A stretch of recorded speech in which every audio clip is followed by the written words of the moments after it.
네. 자, 지난 시간에 이어서 여러분들 교재 573쪽 펴주시고요. 우리가 지난 시간에 74회 기출문제 풀이를 하다가 근로소득 관리 이번 시간에 이어서 하기로 했고요. 여러분들이 한번 풀어보신 문제잖아요. 네, 그래서 어, 빠르게 한번 풀이하고 정답 확인하고 넘어가도록 하겠습니다. 자, 인사급여관리 74회 문제에서 가족관계 증명서에 의한 사원등록 문제가 나왔습니다.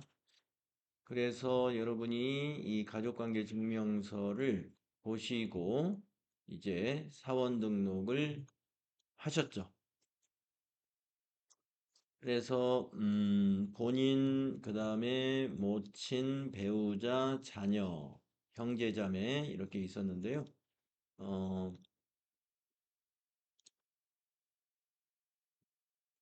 자, 그래서 노은찬의 사원 등록 해보도록 하겠습니다. 자, 모친은 직계 소득자의 직계 존속으로 해서 이현자 입력을 하시고 주민번호 401112 2075 529 이렇게 하셨을 것이고요.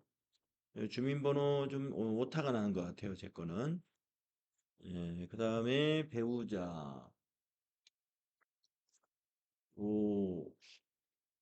오서인 7802 02 2011 213 그리고 자녀는 4번 20세 이하로 노윤영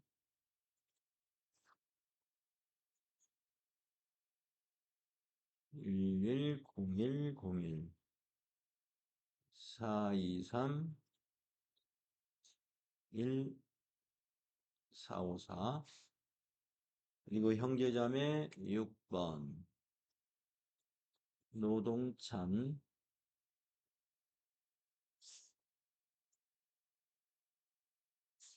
8102 03 122 226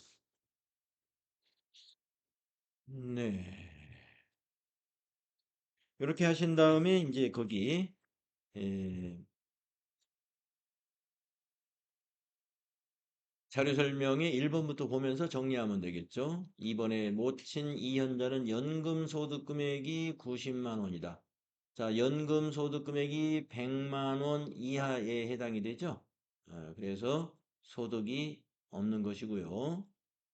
또 배우자 오서인은 소득이 없으며 항시 치료를 요하는 중증 환자였으나 25년 10월 30일 완치 판정을 받았다. 이렇게 환자가 완치 판정을 받아가지고 장애가 없어진 경우에는 장애가 있는 것으로 인정을 해줍니다. 판정일 이전의 상황으로 합니다. 완치일 이전의 상황. 그래서 25년 10월 29일의 상황으로 판단을 한다 이거죠. 따라서 배우자 오서인에게는 여기 장애 코드 3번을 넣어 주어야 됩니다. 그 다음에 자녀 노윤영은 공익법인이 시행한 피아노 콩쿨 대회에서 상금 300만 원을 수령했는데요.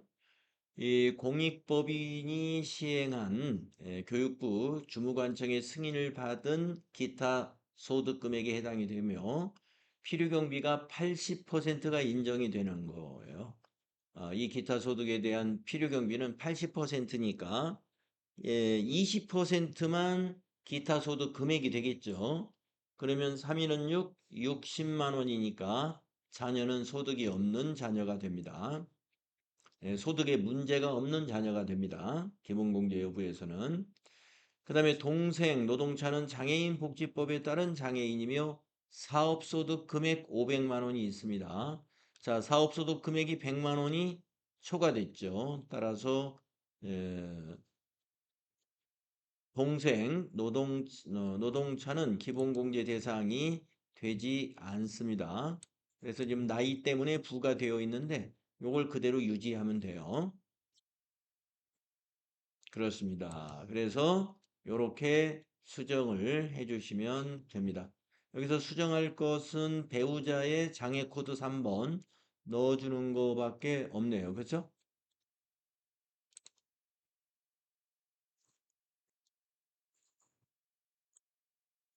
본인에 대한 거 수정할 내용 없고요. 본인 세대주 맞고.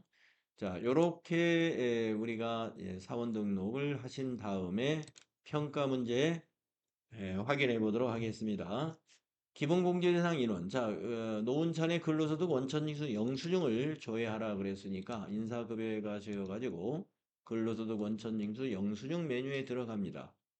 들어가셔서 보드란을 더블 클릭해서 노은찬을 불러냅니다. 그래서 이제 질문을 보시면 기본공제대상 인원 본인 포함 모두 몇 명이냐 했습니다. 본인이 있고 배우자가 있고 그 다음에 2명이니까 답은 4가 되겠죠. 그래서 정답 확인해 보면은 36번에 4 맞습니다.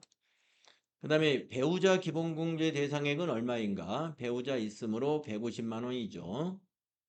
다음에 38번 경로우대 공제 대상액은 얼마인가? 경로우대 아까 모친이 경로우대였죠. 그래서 100만 원이죠. 다음에 28 장애인 공제 대상액은 얼마인가? 장애인 공제 대상액이 200만 원이죠. 한 명이 있었죠. 그래서 답지 확인해 보시면 39번의 답은 200만 원 맞습니다. 동생도 장애인이었지만 동생은 소득이 있었기 때문에 장애인 추가공제 대상이 안 되죠. 기본공제 대상자가 아니니까. 그 다음에 40번은 57 자녀 세액공제. 여기에 보시면 25만 원이죠. 답지 확인해 보시면 25만 원 맞죠.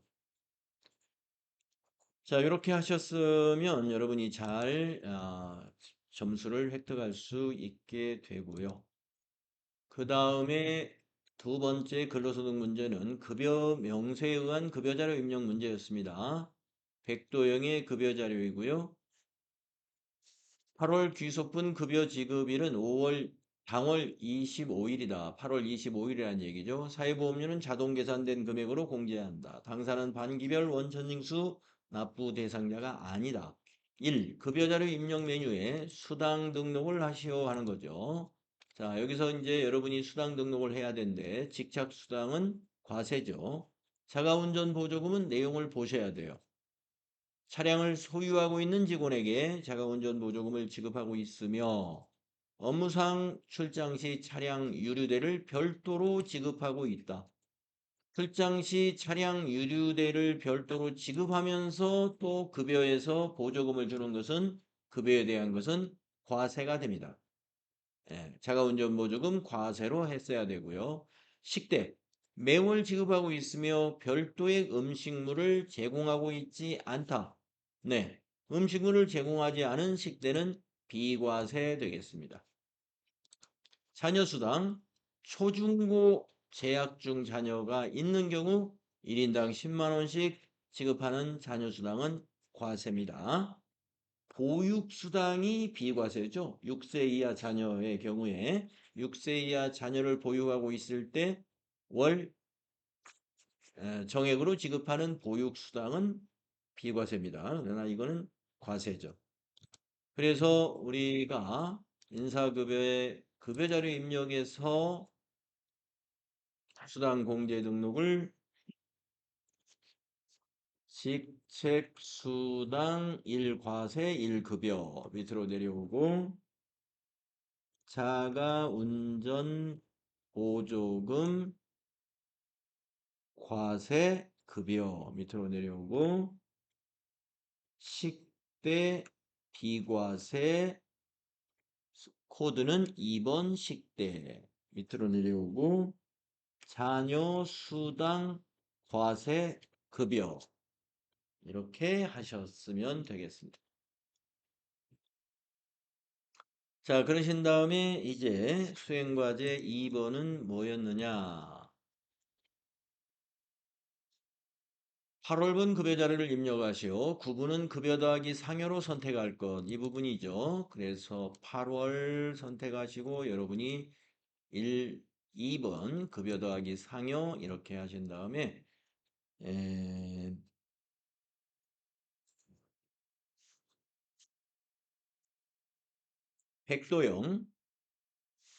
백도영 사원을 클릭하시고 여기다 입력을 합니다. 400만 원, 200만 원, 30만 원, 30만 원, 30만 원, 20만 원. 이렇게 입력하시면 되겠습니다. 그리고 이제 수행과제 3번은 8월 귀속분 원천징수 이행상황 신고서 작성이죠. 그래서 인사급여에 가셔가지고 원천징수 이행상황 신고서를 클릭한 다음에 8월부터 8월까지 지급기간도 8월부터 8월까지로 조회했을 때 이런 숫자가 나와주면 되겠습니다. 저장해 두시고 답안을 한번 작성해 보죠. 41번의 질문을 보시면 백도영 8월 급여자료 입력 조회에서 급여 항목 중 직책수당 과세 대상 금액을 물어봤습니다. 직책수당 전부가 과세니까요. 급여자료 입력에서 8월 급여에서 자 백도영의 직책수당 30만 원이 모두 과세입니다. 그래서 41번의 답지 한번 보실까요? 300000 확인되셨고 그 다음 42번은 급여 항목 중 자가운전 보조금 과세 대상 금액은 얼마인가? 예, 자가운전 보조금도 전부 과세죠. 그래서 30만 원이었으니까 답은 4번이 되겠습니다. 답지에서 42번은 4번 확인이 되죠. 그 다음 43번 급여 항목 중 식대 과세 대상 금액은 얼마인가 그랬습니다. 식대는 월 20만 원까지 비과세 적용을 받는데 식대가 30이니까 10만 원이 과세가 되겠죠. 그래서 10만 원이 2번이니까 답지는 43번이 2번으로 되어 있겠죠. 네, 2번 확인됐고요. 다음 44번 급여 항목 중 자녀수당 비과세 대상 금액이 얼마냐? 제로죠. 예, 여기서 자녀수당은 비과세가 없었습니다. 그래서 44번은 1번이 답이 되고요. 그 다음 45번 8월 원천징수 이행상황 신고서를 조회해서 근로소득에 대한 10번 소득세 등의 금액은 얼마냐? 그랬습니다. 그러면은 우리가 원천징수 이행상황 신고서의 10번에 864 830이 답이죠. 864 830을 답지에서 확인해 보면 864 830 일치합니다.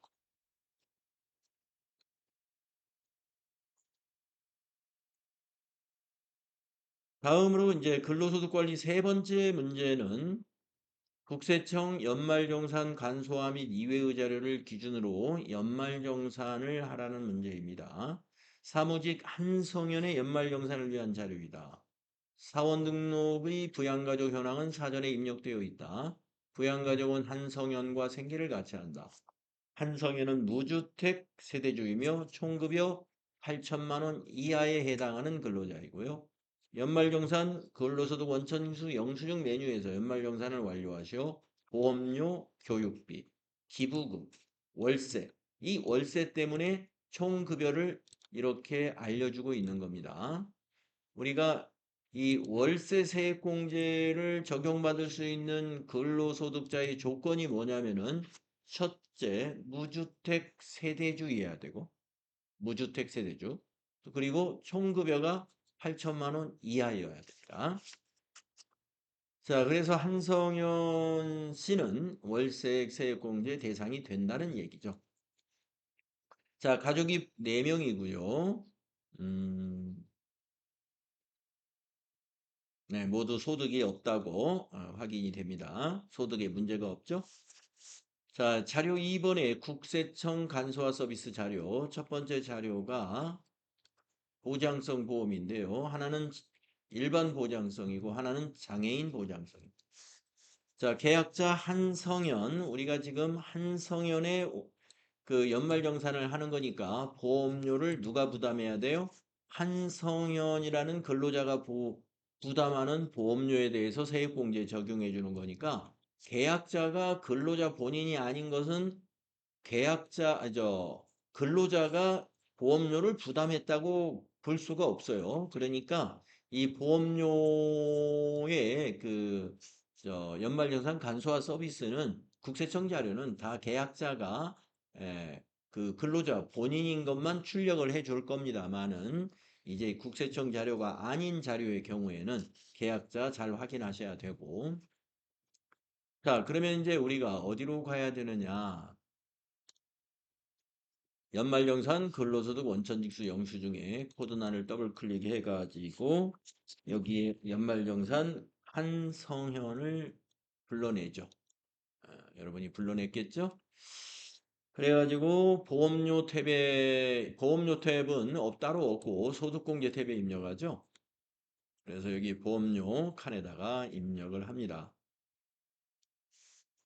자, 김윤희, 피보험자 김윤희, 보장성 국세청 칸에다가 120만 원 입력하시고 그 다음에 장애인 보장성 열에다가 한우주 장애인 국세청 줄에다가 84만 원 입력합니다. 이렇게 구분해서 입력해야 각각 100만 원 한도를 적용받을 수가 있습니다. 같은 열에 입력하면은 100만 원 한도에 걸려가지고 안 돼요. 그래서 서로 보장성 장애인 구분해서 입력해 주는 이유가 한도를 각각 적용받으려고 이렇게 나눠서 입력하는 거예요. 자, 그 다음에 자료는 장애인 특수교육비 납입 영수증이라는 교육기관의 자료가 있습니다. 한우주 납입보험료가 400만 아니 보험료가 아니라 교육비가 400만 원입니다. 네, 자 그러면 교육비에 한우주의 교육비 오른쪽으로 쭉 가셔가지고 장애인 특수교육비 국세청 자료 아니니까 그 밑에 줄 예, 여기에다가 400만 원 입력해 주시면 됩니다. 장애인 특수교육비 입력하는 열이 따로 있죠. 다음에 기부금 기부자가 기부금은 기부금 탭에 가셔서 입력을 합니다. 기부자가 이연진. 아까 자료 2를 보니까 이연진은 배우자죠. 네. 배우자의 소득이 문제가 없죠. 소득에 문제가 있으면 배우자 기부금을 입력할 수 없습니다만은 기타 사항에 보니까 총급여 500만 원 해서 기본공제 대상자, 즉 소득이 없는 자란 말이에요. 소득에 문제가 없는 사람이죠. 그래서 입력합니다. 기부자 이연진 확인하시고 기부처의 사업자 번호 1 자, 그런데 선거관리위원회 거는 입력해서는 안 되겠네요. 예, 배우자의 정치자금은 우리가 정치자금 기부금의 경우에는 근로자 본인 연말정산 대상자 본인 것만 해야 되니까 거기 10만 원 빼고 특례 기부금만 입력을 해야 돼요. 자, 11682 14426입니다. 상호가 사회복지 공동모금회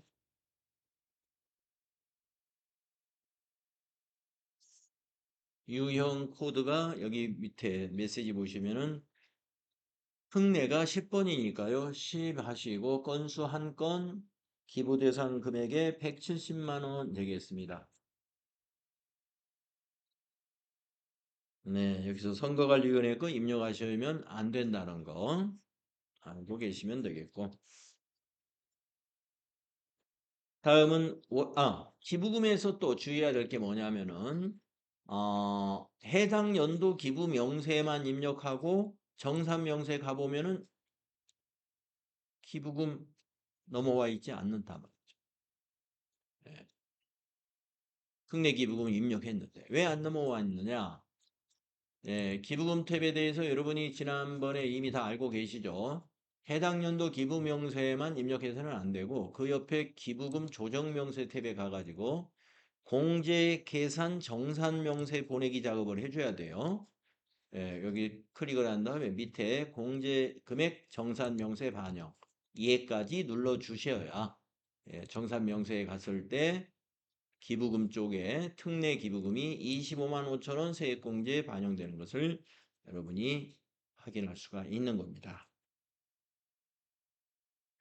그 다음 연말정산 자료가 하나 더 나왔죠. 월세 납입 영수증. 자, 임차인이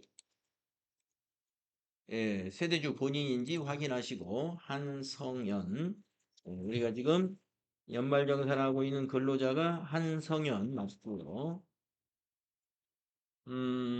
주택 유형 단독주택, 주택 계약 면적 85제곱미터. 이것도 이제, 의미가 있는 거죠. 우리가 85제곱미터까지만, 85제곱미터까지만 이 그 월세 세액공제 적용받는 규모가 됩니다. 그래서 이 수도권 같은 데서는 비싸기 때문에 면적을 적용하는 게 유리하고 또 저기 지방으로 가는 경우에는 면적을 적용하는 것보다는 그 월세액을 적용받는 게 유리합니다. 그래서 서울이기 때문에 면적 적용을 받았어요.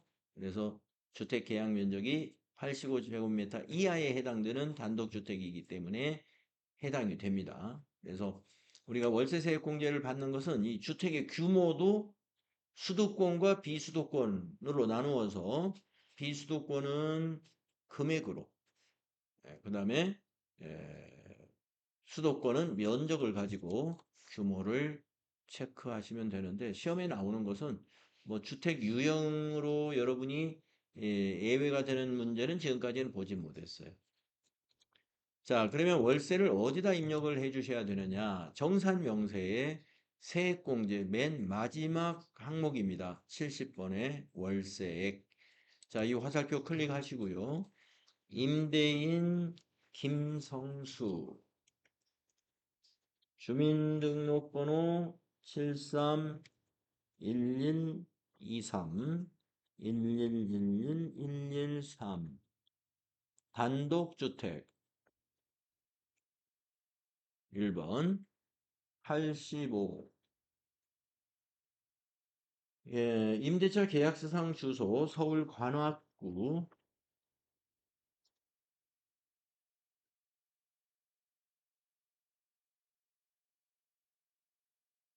안천로 62 신림동 시작 2024년 0401 종료 2026년 0331 계약 기간을 말하는 거고요. 월세액은 연간 합계 금액을 입력합니다. 2025년도분 600만 원. 이렇게 입력하시고 확인해 주시면 90만 원의 세액공제를 적용받았습니다. 자, 그러면 이제 연말정산 자료를 다 입력을 했고 정산명세가 끝났어요. 46번의 답을 한번 찾아보도록 하겠습니다. 61번 보장성보험 세액공제액은 이렇게 물었죠? 61번 보장성보험 세액공제 246000이었습니다. 답지 보시면은 46번에 246000 맞습니다. 다음 47번 63 교육비 세액공제액은 63 교육비 세액공제 60만 원이었습니다. 답지 보시면은 60만 원 확인되죠.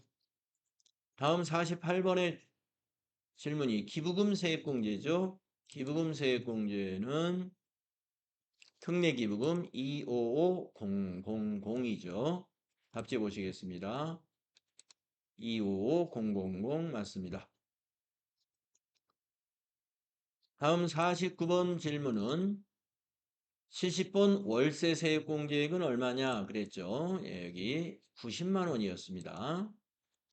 그 다음에 50번 73 결정세액 소득세는 얼마냐 보시게 되면은 밑으로 내려가면 결정세액 소득세 749 8401 복사해서 붙여넣으시면 되죠. 답지 보시면은 마지막 문제 749 84 이렇게 확인을 할 수 있습니다. 자, 이렇게 해서 우리가 74회 근로소득 관리를 지난 시간 풀이에 이어서 여러분하고 같이 입력도 해보고 풀이를 해봤는데요. 혹시 추가 질문 있으시면은 해주시면 되겠습니다.